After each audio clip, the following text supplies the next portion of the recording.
Well, friends, as luck would have it, the reading of the H.P. Lovecraft story The Festival that we intended to include will need to be delayed a bit as we are experiencing some technical difficulties. Nevertheless, the episode that we do have is not exactly short, and we feel it constitutes a very fitting tribute to our favorite character, FBI Special Agent Dale Cooper. The fate of Cooper has been on every Twin Peaks fan's mind for the last quarter century, and we will soon enter the year in which we will finally have some answers. This episode is dedicated as a gift to our fellow podcasters, many of whom are rabid old-school fans of the show.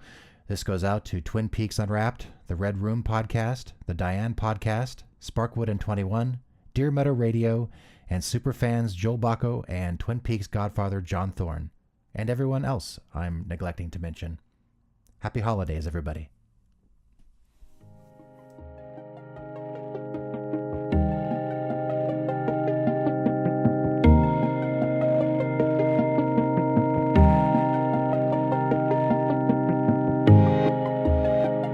You are listening to Counter Esperanto Podcast, Tangents about Twin Peaks with Carl Eckler and Jubal Brousseau from the Pseudo Spaces Network. All right, so welcome everybody to Counter Esperanto Podcast. I am Jubal Brousseau, and my co-host here is... I'm still Carl Eckler. This week we're doing something a little different. Last week we had our definition of the weird, and we talked a little bit about what makes Twin Peaks one of the great expressions of the weird mode on television. And this week we're separating it a little bit. We have some readings that we'll introduce in due time. But right now for our conversation, we wanted to do our version of a end-of-year top 10, for a 26-year-old show. And we decided to sort of focus on Dale Cooper and what makes him possibly our favorite television protagonist of all time. And what inspired me is that I picked up the Twin Peaks FAQ by David Bushman and Arthur Smith. It's a great book. It's actually heftier than I expected. And they have a really wonderful chapter on the principal characters. And so they do a great job of kind of breaking down what makes Cooper just such a cool character. So we have some top 10 moments, and we'll do a countdown. And one of the reasons why I wanted to bring this book up, not only is it fantastic and they deserve all the sales they get, but also that their segment on Dale Cooper kind of breaks down his aspects, and we're going to use that a little bit as a framework for our top 10. And those frameworks are that Cooper is kooky, sort of his inherent strangeness. They have Ich bin ein Cooper, which is that he is a stand-in for the viewer and for people who aren't familiar with the Pacific Northwest. Cooper is brilliant. That stands on its own. He's really good with observational skills. Cooper is honorable. Cooper is imperfect. Cooper is empathetic, compassionate, and decent. And Cooper is gifted. So we're going to frame our top 10 according to these criteria. Number 10, this is from episode 3. It is Cooper and Sheriff Truman getting out of the car going to question Leo Johnson. And Cooper looks off camera and says, "Look at that. Ducks on a lake." What do we have to say about that, Carl? I think that displays both Dale's kookiness and how he's like us. He's kooky because he's so enthralled about something simple as ducks on a lake. And yet he's still being the focal point character in that because he's just unabashedly absorbed by the natural beauty of Twin Peaks in the Pacific Northwest. It's something that's very new to him. At least according to what we can figure out from the prequel, Fire Walk With Me, the entering of Twin Peaks was Dale's first time in the Pacific Northwest. I read an essay in Full of Secrets. It's a collection of essays, and there's one in there. I was doing research for a paper on Twin Peaks and postmodernism, and somebody in there commented that some of what Dale Cooper says almost seems to be a travel brochure for the Pacific Northwest. Truer words. Yeah. Truer words. At number 9, we have episode 1, not the pilot, it's the one that Dwayne Dunham directed. Coop honks Harry's nose. This kind of comes as a surprise. It's easy to miss, actually, because it's just sort of this moment where I think they're going out to talk to Albert. Albert has arrived, and Cooper has his hand on Harry's shoulder as he's delivering his line. And Harry turns and looks at his hand, and Cooper gives him a whack on his nose, and they both have this very genuine moment of laughter. That strikes me as a perfect distillation of the sort of bromance that is brewing between the two. There's this tendency throughout the series of leaving these improvised moments in, and it just really creates a great sense of characterization. So what do you have to say about that? I'm on the fence between the honking being pure kookiness and being an example of Cooper's empathy.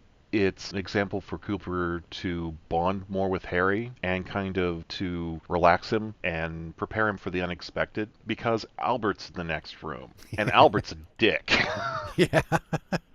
Yeah, we all love Albert, but we don't have to deal with him. Yeah, but Albert is not empathic. He's honorable. He's brilliant. He's kooky in his own way, and possibly even gifted in his own hyper-rationality, whereas Cooper's gifted in his hyper-empathy. But one thing that Albert is not is good with people. So the honk is totally out of left field. Likewise, that prepares Harry for the left-fieldedness that is coming out of Agent Rosenfeld.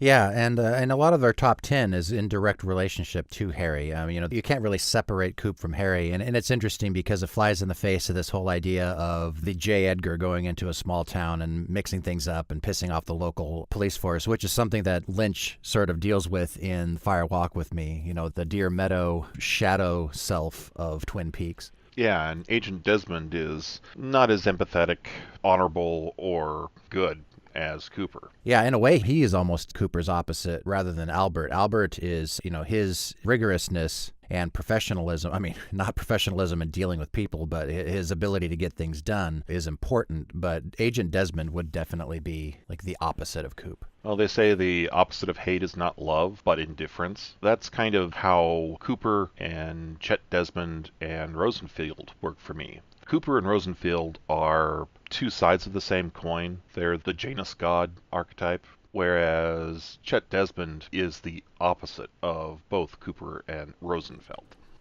And at number 8, we have Seat Instructions. This is Season 2, Episode 2. Coop and Harry are at Ronette's bedside. This is another example of improvisation that was left in brilliantly. It's the moment where they come in and they are having difficulty getting the seats to work, and you have Ronette, I think she's out of her coma, but she's just unconscious, and there's just this long take of them reading the instructions. And one of the reasons why I chose this one is that, like the honking of Harry's nose, it's not so much an act on Cooper's part, but I think that what this does is it gives us a feeling for you expect the unexpected even in mundane ways with this series. I would classify this under Ich bin ein Dale Cooper. This is a wonderful way of showing how two very competent, each in their own way. Okay, we have some people who say different things about Harry, but let's set that aside. Let's call these two guys two intelligent, competent lawmen, stymied by the strange bureaucracy of hospital equipment. Those hospital seat instructions are, I think, kind of good-natured poking fun of the medical administration and profession. Much like one of my favorite podcasts, Twin Peaks Revival, does a great job of poking fun at Dr. Hayward in their recounting of the series. It's interesting because David Lynch has this tendency sometimes to, a lot of his humor is actually sort of taking a corny gag and just kind of pushing it into surreal territory. Yeah. One of his favorite directors is Jacques Tati. You can definitely see his sense of humor jiving with Lynch's in some moments of Twin Peaks and his films, of course.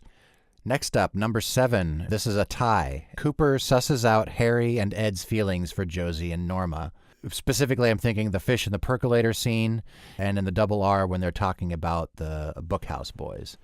This one kind of hits all the points except for Cooper being us. That both showcases his brilliance in his deductive ability to analyze mannerisms, his empathy in knowing what those mannerisms indicate, and also his honor and humanity in that he only lets on to people who already are in on the secret. He's not being a gossip when he reveals that information. He's treating those people with the empathy that they deserve. Well, in the double R, there is a table full of people, but Cooper at this point knows that they're all childhood friends, basically. Or at least he probably gets that sense anyway.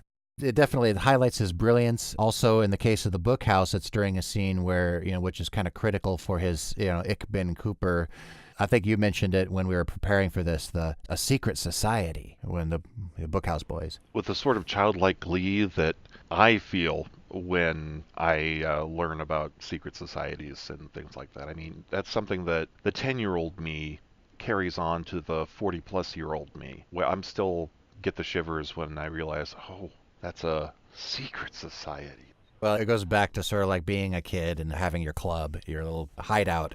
Yeah, the ability to set up the feeling that this is our space. We build this fort and we can wall that off from the adult world and claim this as our own. Yes, and it kind of goes back to last episode where we were talking about old knowledge, Twin Peaks and old knowledge, because we brought up the scene then where Harry is speaking conspiratorially. We have been here to deal with this darkness in the woods. And before us and before them, finger down the eye to the cheek. And this idea that it's a bookhouse, they encourage reading and education. Sort of in a way, it's their school. In The Secret History of Twin Peaks, Mark Frost puts in that everybody who is a member of the Bookhouse Boys is encouraged to keep a journal. Interestingly enough, from what I could tell in The Secret History, the Bookhouse is a public institution. It's a coffee shop and has public hours. But then after hours, it belongs to the Bookhouse Boys, and it's their space. I watched a TED Talk one time. There was this guy talking about how the Enlightenment came about when people switched from drinking alcohol all the time to coffee and tea, which is a direct link to Twin Peaks because cherry pie, donuts, and caffeine are not just sort of a simple quirky element to the series. They seem like that at first. It is an important mystical substance to Lynch. And especially with this series. After Alan Thicke died, there was a video being shared around of his special that he ran around the time of the first season. I think it was between seasons. And you have Mark Frost and David Lynch standing side by side and talking about how everything just seems to be fueled by caffeine. That he jokes that Lynch is almost made of caffeine. Well, as a founding Javacrucian reverend, I have to agree that that sort of thinking is correct thinking. Yeah, so, the fact that the Bookhouse does take place in a coffee house where the Enlightenment came about because people were gathering together and drinking caffeine and talking through problems. They used to call coffee houses penny universities because you could go in, have a cup of coffee for a penny, and listen to the conversation. And that was as good as going to university. Possibly better. The curriculum is going to be ongoing. You're seeing people having their ideas live right in front of you. Yeah, it's like actually getting to see the sausage of academia being made, only it smells sweet, like a nice roasted Colombian. And it's not written down and edited and then regurgitated by somebody who had nothing to do with the original thought. Not that there's anything wrong with that. Well, thoughts in their final form have to be produced and made public, but there is something very different about watching a philosopher or a thinker work out their idea for the first time about something. I think it's the reason why social media is so popular and enthralling. It's having a direct connection to other human beings while they're doing something. And this is having a direct connection with other human beings who are, at least sometimes, doing something brilliant. Number 6. This is in the pilot. Cooper and Harry are walking down the hallway, and Cooper tells Harry, sorry, but the FBI has jurisdiction here. And then he stops, steeples his fingers, and said, what kind of wonderful trees do you have here? And then Harry says, Douglas firs. And he just kind of stops and smiles and looks wistfully off, and he says, Douglas firs. And then they're back on the case. That's a really interesting scene because Cooper's doing something that he has to do from a bureaucratic point of view. I mean, it's agency policy that when the Bureau's involved, the Bureau's in charge. And he has to set that ground rule as soon as possible and to be firm about it. That can easily turn into a slap in the face with your local contact. So instead, what he manages to do, he uses his empathy and his kookiness in order to draw in Harry to be able to situate himself and his organization as being the leader. And at the same time, he's eliciting information from Harry and conveying his appreciation for the local part of the world that Harry is in charge of. So it's a really interesting way of setting up a power dynamic without being a jerk. Yeah, that's the first time we see this side of Cooper, that he is, part of a bureaucratic machine, and he is very much tied into that, and that's his life. But you also get this sense that he's kind of tired of city life. He's in a completely alien environment, and he's really responding to it. Kyle MacLachlan talks about how his performance is sort of a three-way split between himself as a native Northwesterner, David Lynch, and Mark Frost. He picks up a lot of mannerisms from Lynch. And I have a feeling that that scene is one example of that. Lynch has lived in cities and he's lived in small towns, and you do get this feeling that, there is this polarity in Lynch's work between the two. But he also doesn't think they're mutually exclusive, as you see in Blue Velvet, where you have this small town, but there's this completely gonzo, evil underbelly.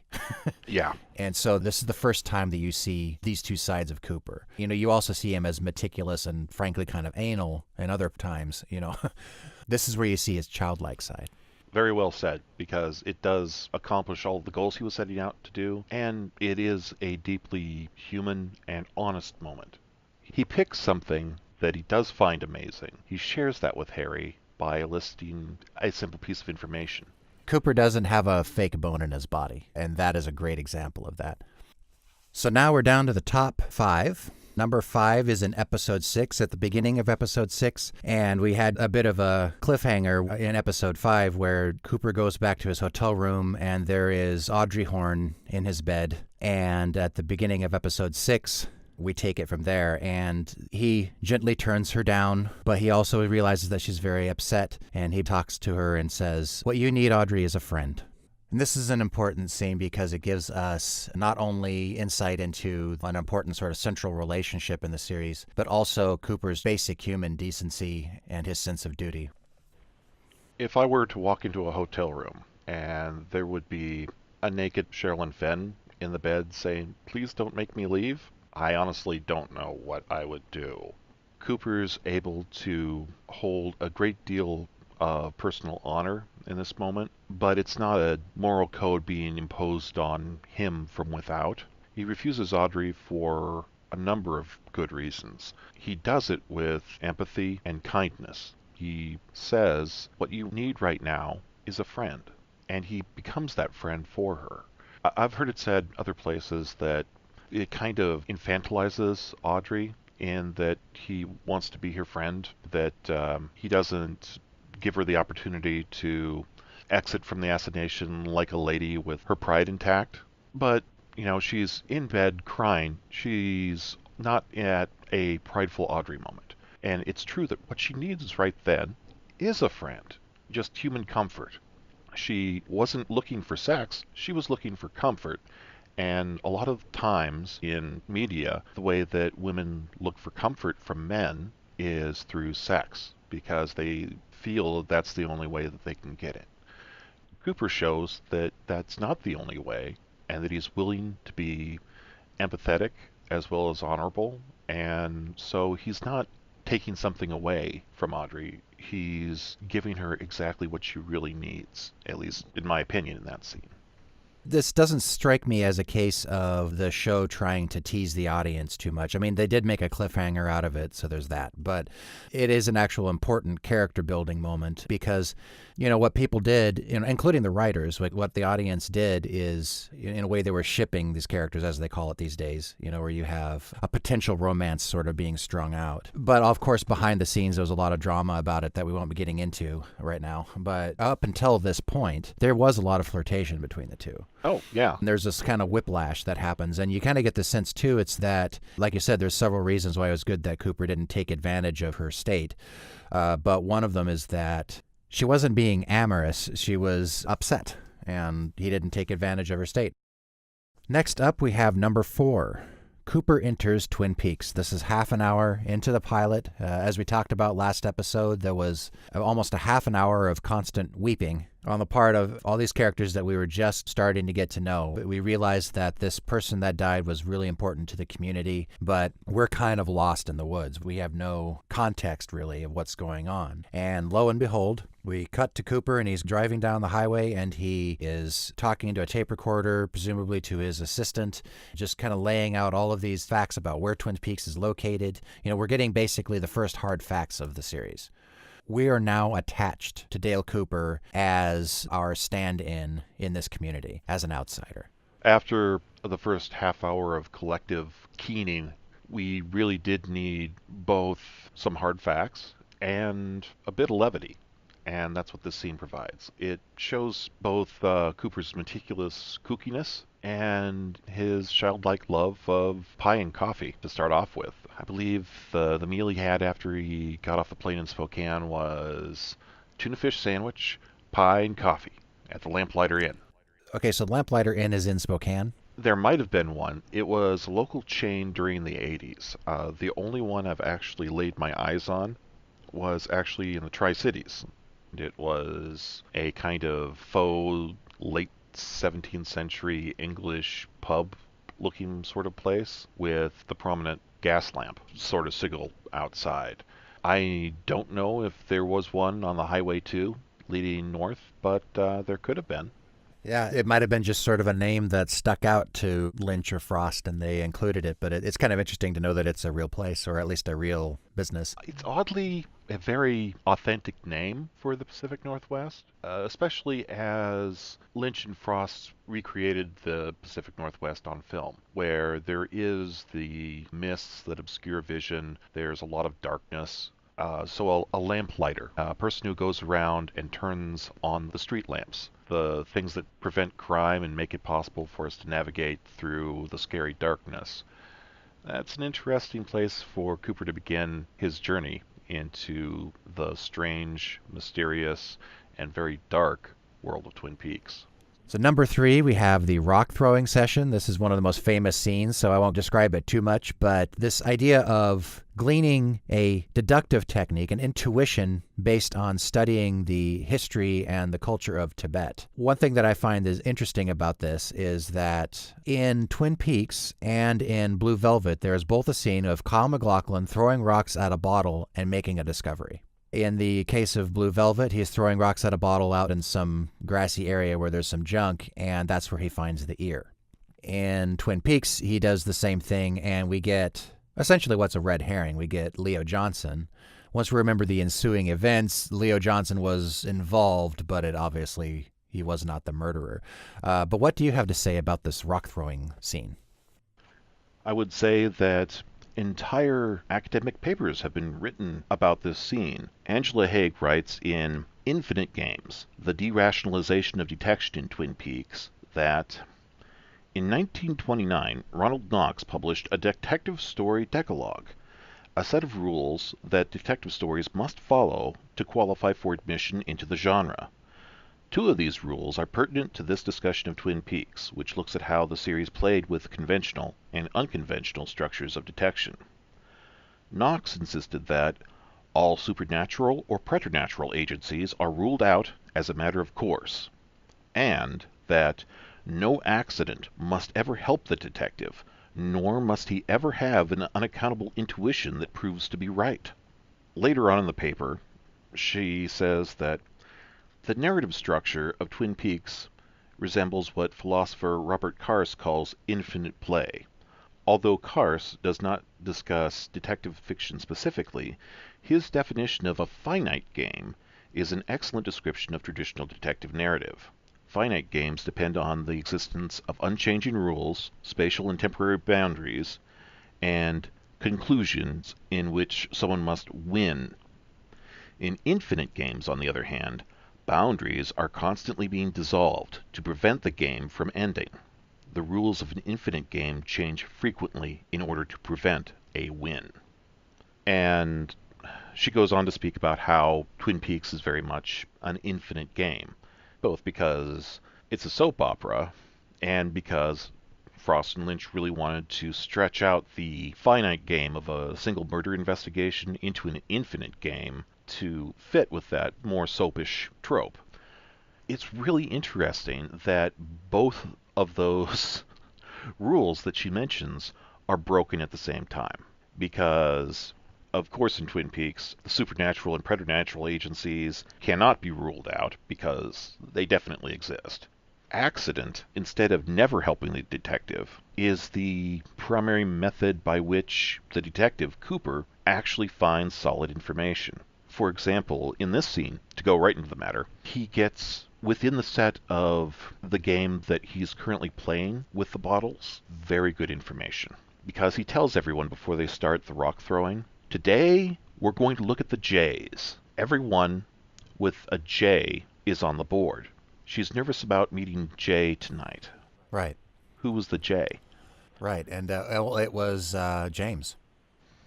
Well, actually, I guess that is a little bit fuzzy. Was she nervous about meeting James, or was she nervous about meeting Leo, because she was meeting both of them. She was Yeah. meeting both of them. And she was maybe nervous about meeting James because she was going to break up with him, and did, in order to protect him. And she was also nervous about meeting Jay Johnson, which, for all we know, is the only name that she knew him by. A Mr. Johnson is, well, in detective tropes and adventure story tropes, the Mr. Johnson is the guy that hires you to do a job, and inevitably, in fiction, Mr. Johnson screws you over because he's actually the bad guy at the end. On a story level, it's a brilliant scene because it gets everybody kind of caught up. Because a lot of these people were set up in the pilot, which was months, I guess, before the, I don't have the timeline in front of me, but it was, it's been a while. So it was a really good way to kind of give everybody a refresher on who these people are. In the context of the infinite and finite games, the thing that's interesting is that the rock throwing gives exactly the answers Cooper was looking for, because it differentiates between James and Leo Johnson. The J in question, as far as Cooper was looking for, as far as the person who would be most connected to her death, was Leo Johnson, and that was the thing that broke the bottle. Amongst all the J's, the last person on that list to see Laura alive was Leo Johnson. That was the best link that Cooper could hope for off of that list, and the rock throwing Tibetan practice gave it to him. It was accurate, which is utterly against all of the detective fiction conceptions. Some of the podcasts that I've listened to that are episode by episode recaps, there's one or two that really don't like Cooper. Where the hosts really don't like Cooper because I think what they're doing is they're expecting him to be a detective, and he doesn't do a lot of standard detection. A lot of the hard information he gets from Hawk or Albert. And so I think it goes against what's expected. Even now, there's a lot of weird genius detectives. That's older than Twin Peaks, but he is a brilliant deducer, but he's not a... He doesn't just rely on that. When he walked into Jacques Renault's apartment, he walked in, cup of coffee, donut, 3 seconds, he hands off both those and asks Harry for a boost. Comes back down from the ceiling with the copy of Flesh World, a vital clue. He didn't intuit that. He looked around, found the most obvious hiding spot in the apartment in about 3 seconds, and pulled it out. That's brilliant detective work right there. There's an issue of the old Sandman series by Neil Gaiman where Delirium goes off to her realm. She's kind of like this kooky character. There's something that she wants to find, and she goes into her realm and comes right back immediately with it. And they say, boy, that was fast. And she says, well, I knew it was going to be in the last place I looked, so I looked there first. Yep. And that is the kind of detecting that Cooper is really good at. Well said. Next up, number 2. Cooper gives up his soul for Annie. This obviously is in the last episode of the series. Wyndham Earle is in the Wizard of Oz's booth just flipping levers. Basically, he's basically drunk on power that he thinks he has and tries to get Cooper to save Annie by relinquishing his soul to Wyndham Earle. And, of course, we know how that ended up. Mm-hmm. But what would you have to say about this? That says a lot of different things about Dale Cooper. I mean, it goes to what a good person he is at heart, how honorable he is because he feels responsible for Annie's safety because he kind of drug her into all this mess. And it also shows the imperfect cracks in his crystalline nature, almost, in that he is trying so hard to undo a mistake of his past. to make up for his failing with Caroline, failing to keep her alive, failing to stay true to his professional and personal morality, that he's willing to make such a raw deal. This is an example of Cooper being both noble and imperfect. One of my favorite moments between him and Audrey is that she says to him at some point, the problem with you is you're too perfect. And the look he has is priceless. Just great acting on McLaughlin's part. He knows exactly how wrong she is, and there is this backstory, of course, with Caroline. But it's this kind of thing where it's a personal failing. It was a professional failing. You almost maybe get the sense that the reason why he is so dedicated to being noble is to make amends for the loss of this person that was really important to him. Very much so. And our number one Cooper moment is guiding Leland's soul into the light in episode 16. Bob has just basically beat Leland's brains out. The full weight of what he has done has come crashing down on him, and the sprinkler is going off, and Cooper is holding his head in his lap, and he's treating him with utter compassion, and he is giving Leland a Tibetan send-off. He's using the Tibetan Book of the Dead as a way to ease Leland's suffering. Leland, the time has come for you to seek the path. Your soul has set you face to face with the clear light, and you are now about to experience it in its reality, wherein all things are like the void and cloudless sky, and the naked, spotless intellect is like a transparent vacuum, without circumference or center. Leland, in this moment, know yourself, and abide in that state. Look to the light, Leland. Find the light. I see it. Into the light, Leland. Into the light. I see. That was both our number one because it sums up absolutely everything about Cooper. He shows compassion for what our society would consider a total monster. A murderer, a child molester, a rapist, and an infanticide.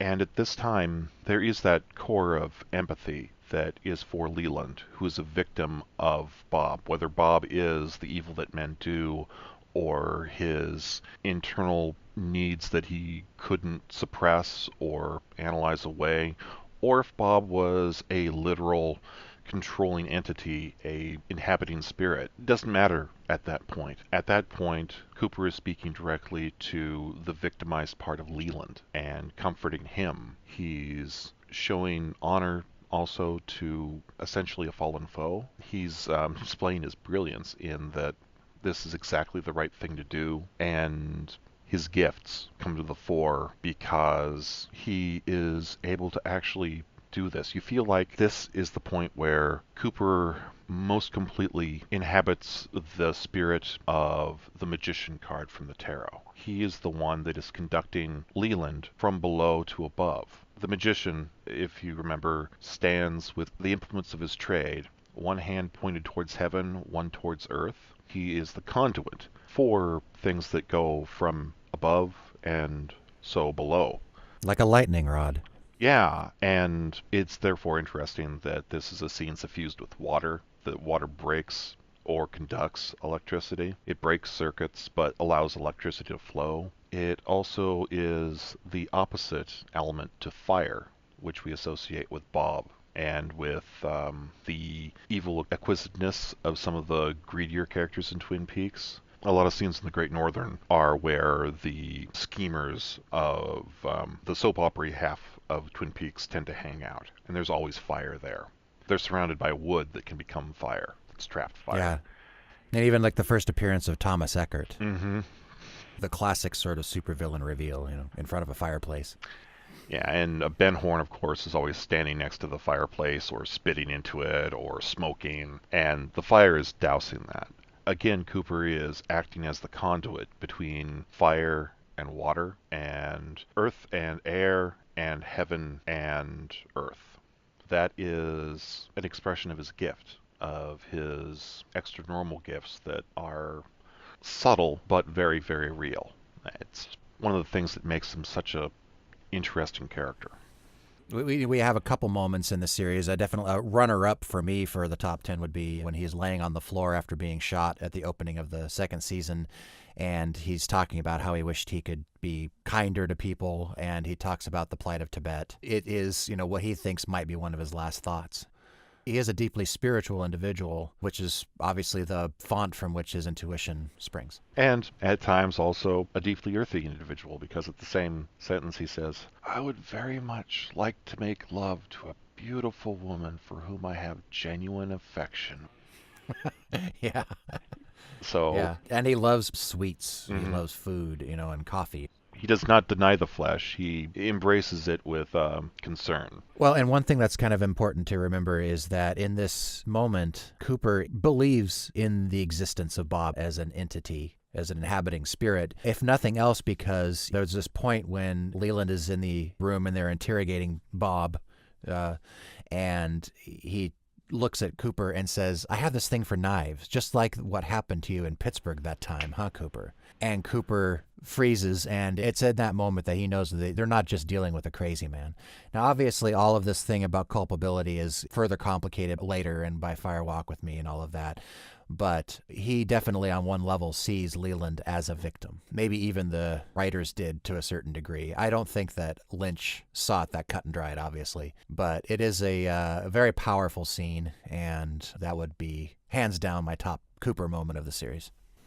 I agree with you, and I'm deeply indebted to you for bringing this particular scene into focus for me in this context, because thinking about it, yes, it is my favorite Cooper scene of the entire show. For whatever reason, I'm going to put it down to sleep deprivation and lack of time this week. I didn't even put it on my list when we were boiling it down to one 10-point list. Yes, this is most definitely my favorite scene that Cooper's in.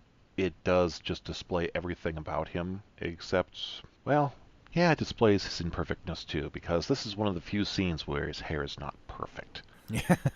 It is just a brilliantly acted scene. Both Kyle MacLachlan and Ray Wise were in utterly perfect form.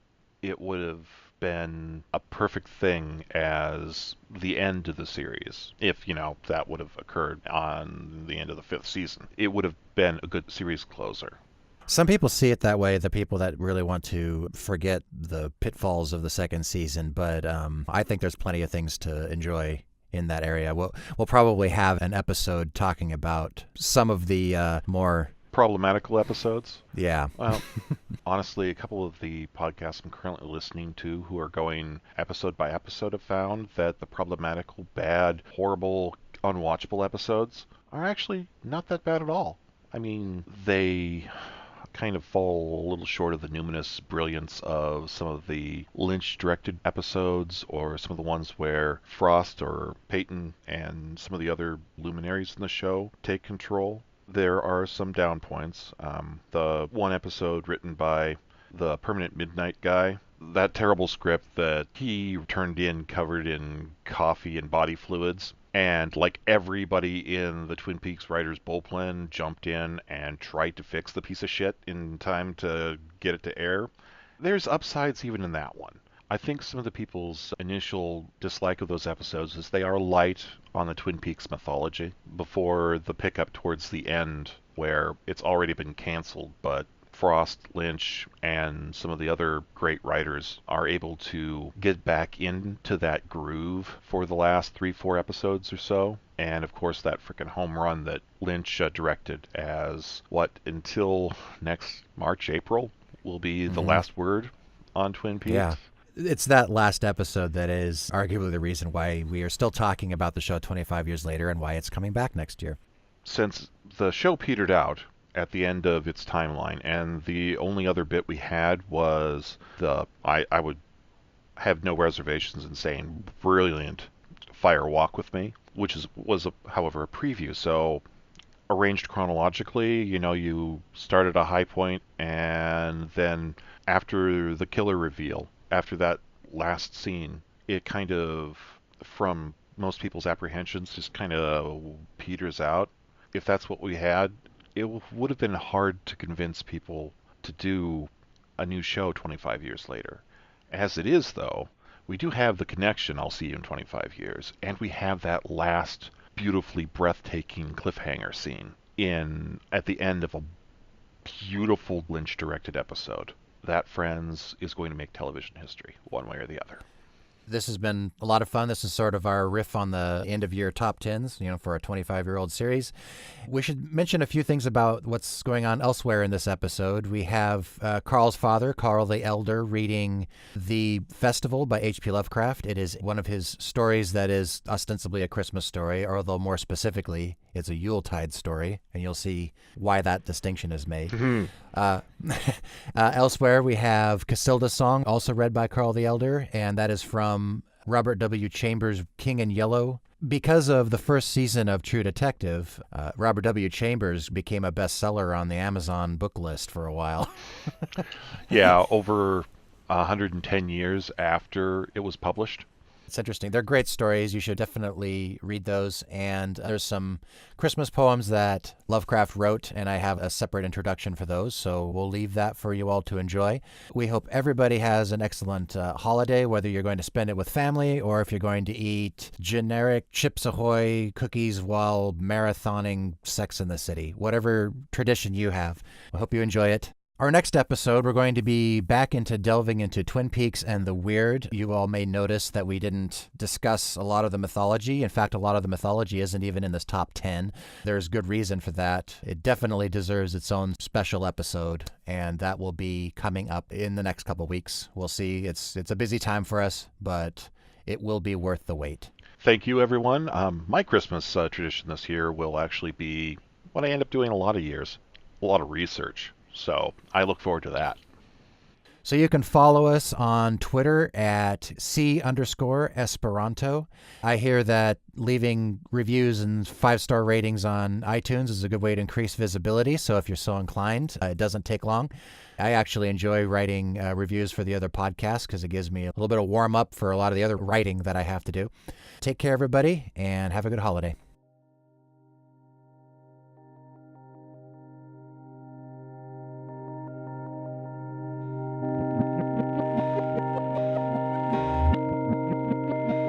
Thank you for listening to the Counter Esperanto podcast on the Pseudospaces Network.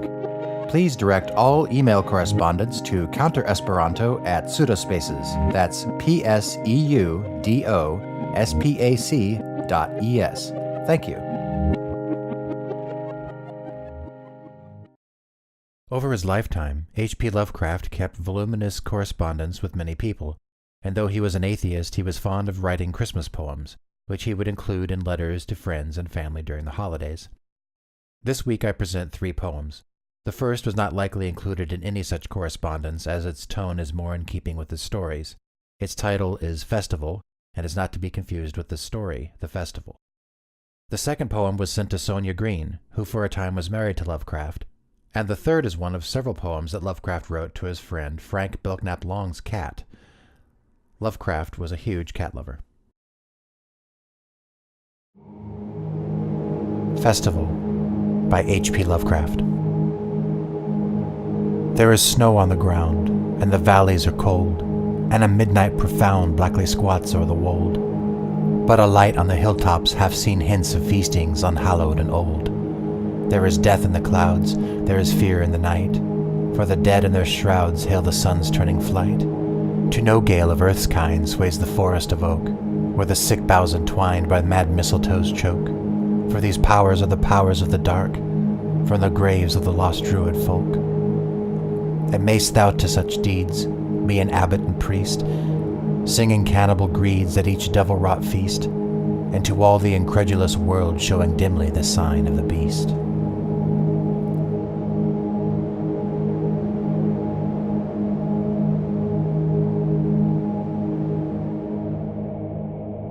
Christmas greetings to Sonia H. Green. Once more the ancient feast returns, and the bright hearth domestic burns with Yuletide's added blaze. So too, may all your joys increase, midst floods of memory, love, and peace, and dreams of halcyon days. Christmas greetings to Phyllis. Little tiger burning bright, with a subtle blakish light, tell what visions have their home in those eyes of flame and chrome, children vex thee, thoughtless, gay, holding when thou wouldst away? What dark lore is that which thou, spitting, mixest with thy meow?